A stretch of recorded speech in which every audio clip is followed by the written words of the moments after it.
Welcome back friends, ये हमारी video number 30 class 11 computer science with Python series के लिए। और इस वीडियो में हम रिवाइज करने वाले हैं चैप्टर नंबर 12 स्ट्रिंग को। तो यहाँ पे हम समझेंगे स्ट्रिंग क्या है, इसके अंदर कौन कौन से फंक्शंस होते हैं, इसमें ऑपरेटर्स हम कौन कौन से यूज़ करते हैं। तो इन सभी टॉपिक्स को इस वीडियो में हम यहाँ पर रिवाइज करने वाले हैं। तो स्टार्ट करते हैं। इस वीडियो के लिए टॉपिक हमारा है चैप्टर नंबर 12 स्ट्रिंग्स को हम यहाँ पर रिवाइज करेंगे।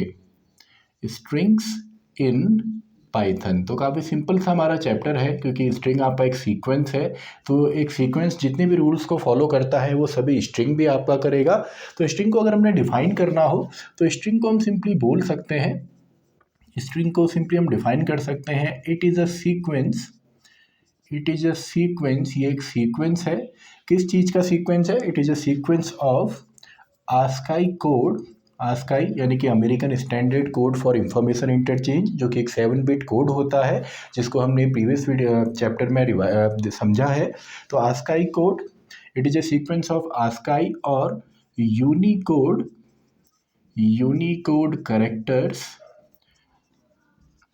It is a sequence of ASCII और Unicode characters enclosed within single और डबल कोट्स।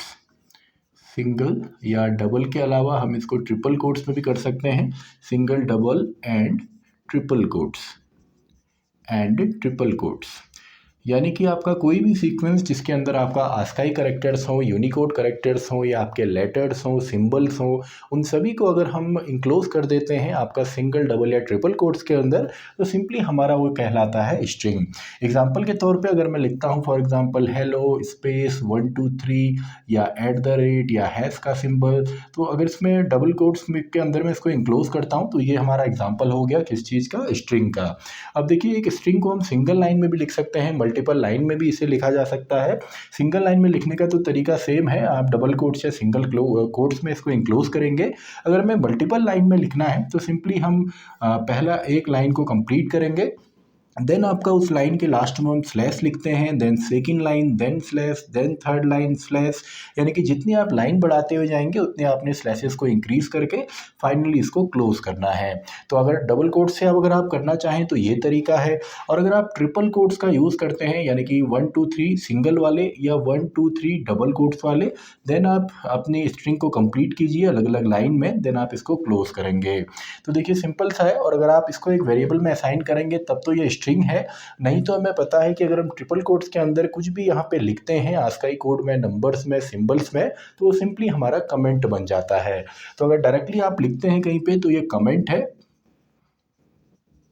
और अगर इसको आप असाइन करते हैं एक वेरिएबल में तो ये हमारी स्ट्रिंग होती है। तो आई होप आपको स्ट्रिंग समझ में आई होगी कि स्ट्रिंग सिंपली एक सीक्वेंस है। अब स्ट्रिंग के अंदर आपका यहाँ पे इंडेक्सिंग होती है। हर एक सीक्वेंस के अंदर, भले वो लिस्ट हो, टपल हो या स्ट्रिंग हो, सभी में हमारी यहाँ पे इंडेक्सिंग होती है। तो नेक्स्ट टॉपिक हमारा है स्ट्रिंग के अंदर जो आपकी इंडेक्सिंग होती है। तो इंडेक्सिंग ऑलरेडी आपको पता है कि इंडेक्सिंग क्या होती है। फॉर एग्जाम्पल अगर मैं यहाँ पे लिखता हूँ हेलो एंड हेलो स्पेस 1 2 3 मैंने यहाँ पे लिखा, तो इंडेक्सिंग यहाँ पे दोनों ही इंडेक्सिंग होती है, यानी कि पॉजिटिव इंडेक्सिंग भी हमारी यहाँ पे होती है और नेगेटिव इंडेक्सिंग भी होती है। अब पॉजिटिव इंडेक्सिंग जो होती है वो हमेशा ही 0 से स्टार्ट होगी, यानी कि जो इसका पहला एलिमेंट है उसका इंडेक्स नंबर होगा 0, then 1, then 2, then 3, then 4, then 5, then 6, then 7, then 8। अब देखिए यहाँ पे मैंने स्पेस को भी काउंट किया है, यानी कि एक स्ट्रिंग के अंदर जितनी भी चीज़ें हैं, भले वो एक स्पेस हो, मल्टी स्पेसेस हो, उन सभी को यहाँ पे इंडेक्स नंबर मिलता है, उनका एक यूनिक इंडेक्स नंबर होता है। तो ये तो है पॉजिटिव इंडेक्सिंग। इसी में अगर हम नेगेटिव इंडेक्सिंग देखेंगे तो जहाँ पे भी आपकी स्ट्रिंग या कोई भी सीक्वेंस एंड होता है वहाँ से हम स्टार्ट करते हैं -1 से। तो -1, -2, -3, देन ये -4, -5 आपका यहाँ तक आएगा। तो ये सिंपल सा है, इंडेक्सिंग यहाँ पे होती है। इसके बाद अगर हम बात करें एक्सेसिंग एलिमेंट, अगर हमको यहाँ पे एलिमेंट को एक्सेस करना है, अगर हमने पूरी की पूरी स्ट्रिंग को ही एक्सेस करना है, फॉर एग्जांपल ये स्ट्रिंग थी हमारी वेरिएबल ए में, तो अगर मैं यहाँ पे लिखता हूँ सिंपली प्रिंट ए, तो आपकी पूरी स्ट्रिंग प्रिंट होगी। लेकिन अगर मैं यहाँ पे कोई इंडिविजुअल एलिमेंट यहाँ पे चाहता हूँ या कोई सब स्ट्रिंग अगर मैं लेना चाहता हूँ तो उसको मैं यहाँ पे ले सकता हूँ, सिंपली मैं ए लिखूंगा, देन यहाँ पे बिग ब्रैकेट के अंदर आप जो भी इंडेक्स नंबर लिखेंगे, भले आप पॉजिटिव लिखें या नेगेटिव लिखें, वो एलिमेंट आपका आ जाएगा। फॉर एग्जाम्पल अगर मैं यहाँ पे लिखता हूँ सिंपली 7, तो 7 में क्या है, 2 है। वैसे ही अगर मैं यहाँ पे लिख देता हूँ -5, तो -5 में आपका ओ है। यानी कि जो भी आप इंडेक्स नंबर यहाँ पे लिखेंगे, भले वो पॉजिटिव हो या नेगेटिव हो, उस वही एलिमेंट आपका यहाँ पे प्रिंट हो जाएगा, या सिंपली आप उसको एक्सेस कर सकते हैं। इसके अलावा आप चाहें तो हर एक एलिमेंट को यहाँ पे लूपिंग की मदद से भी एक्सेस कर सकते हैं। एग्जाम्पल के तौर पे अगर मैं लिखता हूँ for x in a, and then अगर मैं यहाँ पे प्रिंट करता हूँ x को, तो x की जो वैल्यू यहाँ पे प्रिंट होगी वो सबसे पहले प्रिंट होगी, अगर हम a को यही स्ट्रिंग माने तो सबसे पहले वैल्यू प्रिंट होगी h, then e, then l, then o, then space, then 1 2 3। तो देखिए सिंपल सा है। अगर आप डायरेक्टली इंडिविजुअल एक एलिमेंट को एक्सेस करना चाहते हैं तो उसके लिए बिग ब्रैकेट के अंदर आप उसका इंडेक्स नंबर लिखेंगे, और हर एक एलिमेंट को आप चाहते हैं मैनिपुलेट भी करना है तो उसके लिए सिंपली आप यहाँ पे लिखते हैं फॉर एक्स इन, आप डायरेक्टली स्ट्रिंग लिखिए या किसी वेरिएबल में स्ट्रिंग को असाइन करने के बाद उस स्ट्रिंग का नाम यहाँ पे लिखेंगे। तो ये तो तरीका हो गया इसके एक्सेस करने का। अब अगर हम देखें कि अगर हमको मल्टीपल यहाँ पे एक बड़ा जो स्ट्रिंग है या सब स्ट्रिंग है उसको एक्सेस करना हो, यानी कि एक से ज़्यादा एलिमेंट, तो इसका जो तरीका है वो है हमारा स्ट्रिंग का स्लाइसिंग वाला कॉन्सेप्ट। तो नेक्स्ट है हमारा स्ट्रिंग स्लाइसिंग।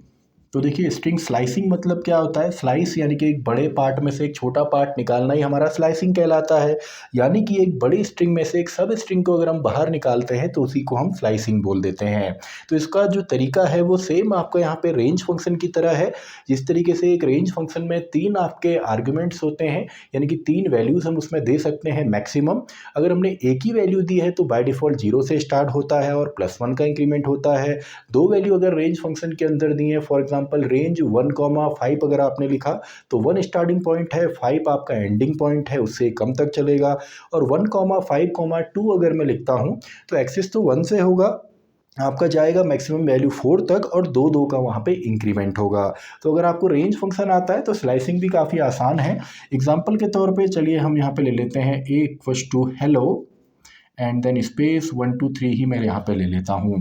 तो यहाँ पे अगर देखिए, अगर मैं इंडेक्स नंबर यहाँ पे देखूँ, ये 0 इंडेक्स नंबर पे है, देन 1, देन आपका 2, देन आपका 3, देन 4, देन स्पेस 5वें इंडेक्स नंबर पे है, देन 1 6th इंडेक्स नंबर पे है, 2 7th पे है, एंड 3 आपका 8th इंडेक्स नंबर पे है। तो एक्सेस कैसे करेंगे, अगर मैं यहाँ पे लिखता हूँ प्रिंट, देन मैंने लिखा ए, एंड ए के अंदर मैंने यहाँ पे लिख दिया फॉर एग्जांपल 5। तो देखिए अगर मैं केवल यहाँ पे 5 लिखूँ, और ये सेम देखिए रेंज फंक्शन और उसमें यही अंतर है, वहाँ पे हम कॉमा लिखते हैं और यहाँ पे हम कोलन लगाते हैं। चलिए पहले ये कॉन्सेप्ट हम समझ लेते हैं। यहाँ पे कोलन है, देन अगेन कोलन है, और इनके बीच में आपने वैल्यूज़ को भरना है। अगर आप यहाँ पे स्टार्टिंग वैल्यू नहीं भरते, एंड वैल्यू नहीं भरते और लास्ट वैल्यू भी नहीं भरते, तो जैसे रेंज फंक्शन है, रेंज फंक्शन में तो मिनिमम एक आपको आर्गुमेंट देना ही पड़ता है जो उसका एंड पॉइंट है, और बाकी चीज़ें वो बाय डिफ़ॉल्ट लेता है। लेकिन अगर आप यहाँ पे स्टार्टिंग पॉइंट ना लिखें, एंड पॉइंट ना लिखें, स्टेप ना लिखें, तो बाय डिफ़ॉल्ट स्टार्ट कहाँ से होगा, 0 से। पाइथन में हर एक चीज़ या किसी भी प्रोग्रामिंग में जो बाय डिफ़ॉल्ट चीज़ें स्टार्ट होती हैं वो 0 से होती हैं। तो बाय डिफ़ॉल्ट स्टार्ट होगा 0 से, बाय डिफ़ॉल्ट इंक्रीमेंट होगा 1 का, और जाएगा ये पूरा लास्ट तक। यानी कि अगर आप ऐसे लिखेंगे तो इससे पूरी की पूरी स्ट्रिंग प्रिंट होगी। इसके अलावा अगर आप लिखते हैं ए, देन मैंने यहाँ पे लिख दिया for example 2 colon, and then मैं बाकी 2 चीज़ों को अगर यहाँ पे ब्लैंक छोड़ता हूँ, तो इसका मतलब क्या है, अब ये स्टार्ट तो होने वाला है 2 से, और बाकी हमने चीज़ें नहीं दी हैं तो लास्ट तक जाएगा। 2 का कहने का मतलब क्या है, 2 इंडेक्स नंबर पे है L, तो LLO स्पेस 1 2 3 आपका यहाँ पे प्रिंट होगा। वैसे अगर मैं यहाँ पे लिखता हूँ A, और मैंने लिखा 2, देन कोलन आपका 4, देन कोलन मैं यहाँ पे लिख देता हूँ 2, तो इसका मतलब क्या है, 2 से स्टार्ट होगा, यानी कि पहला वाला जो L है उससे स्टार्ट होगा, मैक्सिमम 4 तक जाएगा और 2 स्टेप ले करके जाएगा। यानी कि अगर मैं यहाँ पे 4 की जगह फॉर एग्जांपल मैं 10 कर देता हूँ, तो यहाँ पे क्या होगा, सबसे पहले L आएगा, देन O आएगा, देन आपका स्पेस स्किप होगा, देन 1 आएगा, देन आपका 3 आएगा, यानी कि 2 स्टेप आगे बढ़ाकर।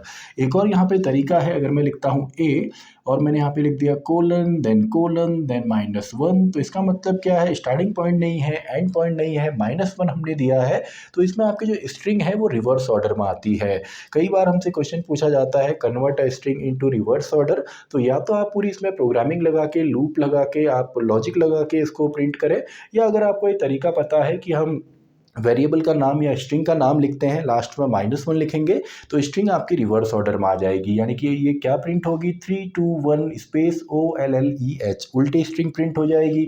अब अगर मैं यहाँ पे नंबर चेंज कर दूँ, मैंने यहाँ पे -1 की जगह -2 अगर कर दिया तो क्या होगा, अभी भी स्ट्रिंग रिवर्स ऑर्डर में ही आएगी लेकिन दो स्टेप छोड़ के यहाँ पे चलेगा, यानी कि पहले 3 आएगा, then 1, then O, then L, then H, and बाकी की चीज़ें यहाँ पे स्किप हो जाती हैं। तो आई होप आपको आ गया होगा कि एक स्ट्रिंग में से सब स्ट्रिंग किस तरीके से निकाली जाती है। आपका जो टॉपिक है वो है स्ट्रिंग स्लाइसिंग का, यानी कि हम स्लाइस किस तरीके से करेंगे। स्लाइसिंग के बाद नेक्स्ट हमारा टॉपिक जो है वो है स्ट्रिंग के ऑपरेटर्स, यानी कि एक स्ट्रिंग जो है वो कौन कौन से ऑपरेटर्स को सपोर्ट करता है। तो देखिए सिंपल है, नेक्स्ट टॉपिक है स्ट्रिंग के जो ऑपरेटर्स हैं, स्ट्रिंग ऑपरेटर्स। तो देखिए स्ट्रिंग में ऑपरेटर्स कौन कौन से होते हैं, बेसिकली 4 ऑपरेटर ये सपोर्ट करता है, जिसमें सबसे पहले हमारा यहाँ पे आ जाता है कॉनकैटिनेशन ऑपरेटर, कॉनकैटिनेशन ऑपरेटर, और ये सिंपल आपका प्लस ऑपरेटर ही है। तो प्लस ऑपरेटर में सिंपल है, अगर आपके पास 2 स्ट्रिंग है आपस में, उनको अगर आप ऐड अप करते हैं तो वो जुड़ जाएंगी। एग्जांपल के तौर पे मैंने लिखा A = आपका हाई, और मैं ले लेता हूँ B = आपका टुडे। तो अगर आप इन दोनों को ऐड अप करते हैं, यानी कि A + B, अगर आप इसको प्रिंट करेंगे, प्रिंट फंक्शन के अंदर लिखेंगे, तो जो आपको आउटपुट मिलेगा वो मिलेगा हाई टुडे। तो सिंपल सा है, प्लस ऑपरेटर को हम यहाँ पे कॉन्केटिनेशन कहते हैं, जब हम इसको स्ट्रिंग के साथ यूज़ करेंगे तो ये दोनों को ही ऐड अप कर देगा। अब देखिए पाइथन के अंदर आपका कोई भी टाइप जो है अपने सेम टाइप से ही जुड़ेगा, यानी कि अगर आपका पास ए में यहाँ पे मान लीजिए हाई की जगह 12 है और बी में टुडे ही है, आप इसको अगर जोड़ते हैं तो ये जुड़ेंगे नहीं, क्योंकि टाइप एरर आती है इसमें, आपने देखा होगा टाइप एरर वहाँ पे आपको लिखा हुआ आएगा, यानी कि 2 अलग अलग टाइप यहाँ पे जुड़ नहीं सकते हैं। लेकिन अगर हमको 2 स्ट्रिंग या 2 से ज़्यादा स्ट्रिंग को भी कॉन्केटिनेट करना है, कॉन्केटिनेट करना मतलब होता है ऐड अप करना, तो उसके लिए हम प्लस ऑपरेटर का यूज़ करते हैं। नेक्स्ट हमारा यहाँ पे है कॉन्कैटिनेशन के बाद रेप्लिकेशन ऑपरेटर। रेप्लिकेट करना मतलब एक से ज़्यादा बनाना, और इसको हम डिनोट करते हैं स्टार सिंबल से, या सिंपली मल्टीप्लिकेशन का सिंबल है लेकिन स्ट्रिंग के साथ इसको हम रेप्लिकेशन बोलते हैं। तो मान लीजिए A हमारे पास है हाई, एंड मैंने यहाँ पे प्रिंट के अंदर लिख दिया A × आपका सिंपली 3, तो ये 3 टाइम खुद को रेप्लिकेट करेगा, यानी कि पहली बार में आएगा hi, then again hi, then again hi. अब देखिए इसको आप आगे पीछे लिख सकते हैं, यानी कि 3 × A या A × 3 लिखिए, बात एक ही है, रिजल्ट आपको सेम मिलेगा। थर्ड हमारा यहाँ पे है मेंबरशिप ऑपरेटर। तो मेंबरशिप ऑपरेटर क्या होते हैं, इन एंड नॉट इन। तो ये क्या काम करेगा, अगर मैं लिखता हूँ A = हेलो, एंड मैंने यहाँ पे कर दिया सिंपली प्रिंट के अंदर कि आपका जो HE है इन, यह आपका A के अंदर है। तो देखिए ये जो सीक्वेंस है, यानी कि HE क्या इस सीक्वेंस के अंदर है, बिल्कुल है। तो इसका जो रिजल्ट हमको मिलेगा, या जो आपके मेंबरशिप ऑपरेटर हमको रिजल्ट देते हैं हमेशा बुलियन में, तो ये हमको रिजल्ट दे देगा ट्रू यहाँ पे। ऐसे ही नंबर 4 एंड फाइनल आपका यहाँ पे है कंपैरिजन, या सिंपली हम जिनको रिलेशनल भी बोलते हैं, जिसके अंदर वो सभी सिंबल्स यहाँ पे आ जाएंगे, जैसे लेस देन है, लेस देन और इक्वस टू, ग्रेटर देन और इक्वस टू, या नॉट इक्वस टू, या डबल इक्वस टू। तो ये आपके रिलेशनल ऑपरेटर हैं। तो इसमें भी 2 स्ट्रिंग को हम कंपेयर करेंगे। फॉर एग्जांपल A = मैंने लिख दिया हाई, एंड B मैंने यहाँ पे लिख दिया फॉर एग्जांपल हाई। तो यहाँ पे देखिए अगर मैं यहाँ पे प्रिंट के अंदर लिखता हूँ सिंपली क्या A आपका बड़ा है B से, तो यहाँ पे देखिए जब भी आप 2 सीक्वेंस को कंपेयर करेंगे तो उनके इंडेक्स नंबर के बेसिस पे कंपेयर होता है। यानी कि सबसे पहले आपकी जो पहली स्ट्रिंग है इसके पहले इंडेक्स नंबर पे है H, एंड B जो है इसके भी पहले इंडेक्स नंबर पे H है, लेकिन दोनों में केस का डिफरेंस है, एक अपर केस में है, एक लोअर केस में है। तो सबसे पहले पहला इंडेक्स कंपेयर होता है, और पहले इंडेक्स में देखिए आपका अब जो कंपेयर होता है ये होता है आस्काई कोड के बेसिस पे। आस्काई कोड हमने डिस्कस किए हैं, जैसे आपका H का तो मुझे याद नहीं है, शायद आपको याद हो कि 65 से आपका A बनता है। चलिए ये मैं आपको बता देता हूँ कि 65 आपका कैपिटल A है, 66 आपका B है, 67 आपका C है। तो मेमोराइज नहीं करना, स्टार्टिंग पॉइंट आपको याद होना चाहिए। ऐसे ही 97 आपका A है लोअर केस का, 98 आपका B है, ये जाएगा 122 तक, ऐसे ही आपका ये जाएगा 90 तक, यानी कि 90 हमारा Z होगा। होगा। तो यहाँ पे देखिए एच जो है ये आपका समवट इसमें आएगा, यानी कि 68 69 इसका होगा। एंड जो आपका यहाँ का एच है ये आपका 90 से ऊपर है। तो बड़ा कौन सा है, ये वाला बड़ा है बी, तो इसका आंसर हमको यहाँ पे मिलेगा फॉल्स, क्योंकि यहाँ पे बड़ा आपका एच छोटा वाला है, यानी कि लोअर केस एच की जो आस्काई नंबर है या वैल्यू है वो बड़ा होता है, तो ओवरऑल वही बड़ा होगा। अब यहाँ पे देखिए जब आप कंपेयर करते हैं तो कंपैरिजन का रूल है कि इसमें इंडेक्स नंबर कंपेयर होंगे। जैसे यहाँ पे फर्स्ट इंडेक्स नंबर में ही ये बड़ा है तो हमको आंसर मिल गया, भले उसके बाकी के जो एलिमेंट है वो छोटे हों।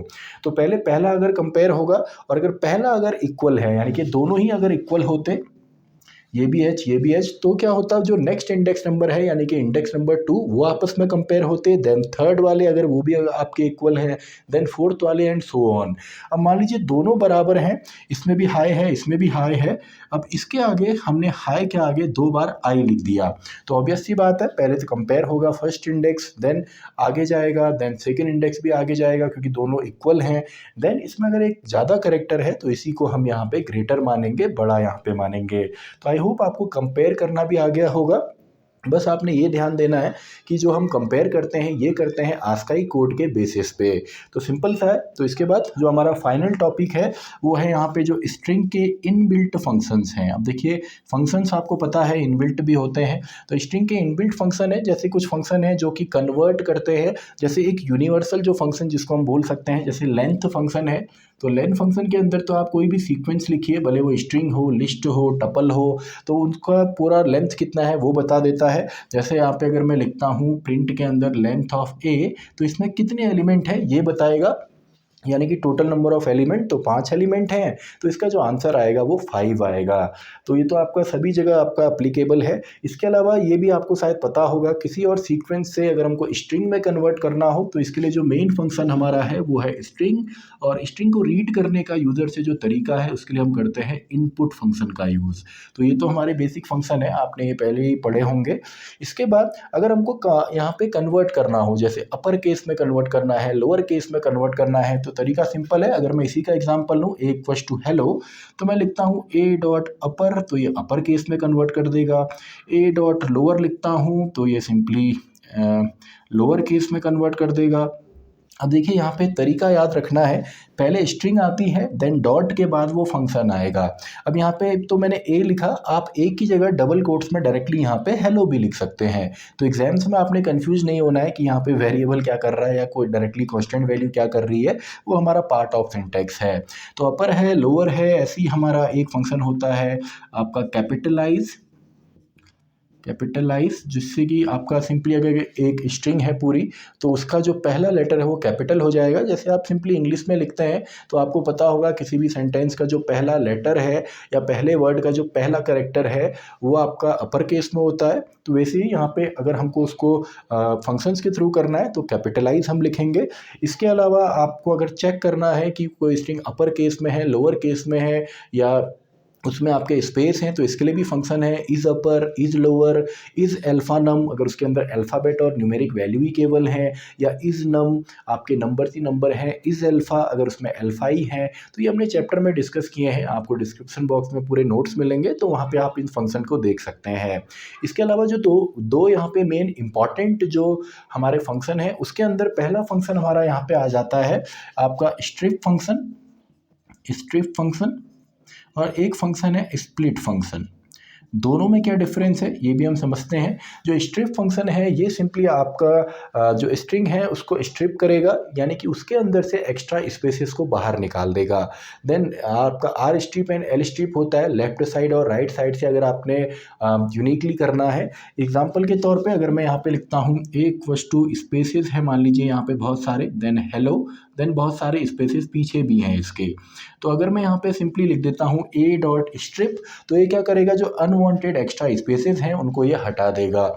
आपने शायद काम ऐसा किया हो, आपके पास कोई पीडीएफ है उसको आपने कन्वर्ट किया वर्ड में या किसी और फॉर्मेट में, तो कई बार वहाँ पे एक्स्ट्रा स्पेसेस आ जाते हैं। तो उसी को अगर मैनिपुलेट करना हो, चेंज करके एक्स्ट्रा स्पेसेस हटाने हैं प्रोग्रामिंग के थ्रू, तो उसमें आपका स्ट्रिप फंक्शन यूज़ होगा।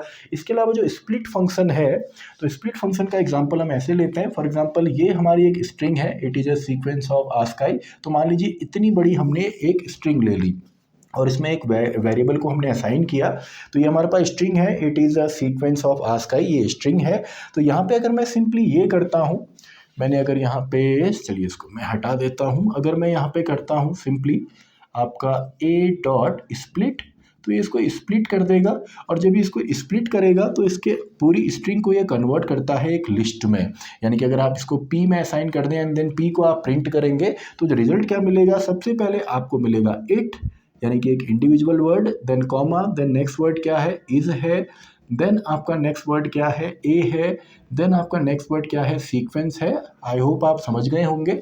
यानी कि उसके अंदर जितने भी आपके वर्ड हैं वो स्पेसिस के बेस पे इसको स्प्लिट करके एक लिस्ट में कन्वर्ट करेगा, और हर वर्ड को लिस्ट का एक एलिमेंट बना देता है। तो काफ़ी इजी सा था। तो आई होप आपको समझ में आया होगा। स्ट्रिंग जो है काफ़ी इजी चैप्टर है और इम्पॉर्टेंट भी है, क्योंकि 12th में इसका अगर आपको बेसिक क्लियर रही है तो आपको ये आना चाहिए। तो हमने ये समझा स्ट्रिंग क्या होती है, उसमें इंडेक्सिंग कैसे होती है, उसमें लूपिंग के थ्रू उसको कैसे एक्सेस करते हैं, इसके अलावा स्लाइसिंग कैसे किया जाता है, ऑपरेटर्स कैसे यूज़ होते हैं, और साथ ही में इसके इनबिल्ट फंक्शंस कौन कौन से हैं। तो इसी के साथ हमारी ये वीडियो भी खत्म होती है, वीडियो नंबर 30। तो मैं मिलता हूँ आपसे नेक्स्ट वीडियो में, वीडियो नंबर 30।